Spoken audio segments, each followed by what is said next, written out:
नमस्कार, प्रणाम। मैं आकांक्षा दुबे। इस वक्त की बड़ी खबर। जी हां, आपको बता दें कि जाने मानी भोजपुरी की अभिनेत्री आकांक्षा दुबे ने सुसाइड कर लिया है।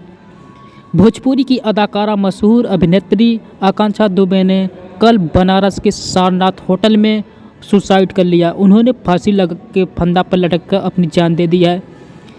हमारी संवाददाता ने कुछ लोगों से बातचीत की, लेकिन अभी तक उसका रहस्य का खुलासा नहीं हुआ जिससे उसने अपनी फांसी लगाकर जान दे दी है। पुलिस के सूत्रों के मुताबिक उनकी जांच में लगी हुई है। उनके लाश को पोस्टमार्टम के लिए भेज दिया गया है। इस समय बनारस के सारनाथ होटल में बड़ी संख्या में भीड़ लगी है।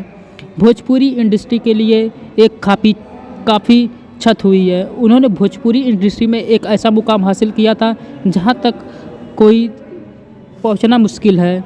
उन्होंने भोजपुरी के कई फिल्मों में काम किया और पवन सिंह के साथ भी काम किया है। उन्होंने कई एल्बम में भी गाना गा चुकी हैं। आकांक्षा दुबे ने आखिर क्यों की सुसाइड, आपको अगली वीडियो में बताएंगे। तब तक के लिए जय हिंद, जय भारत।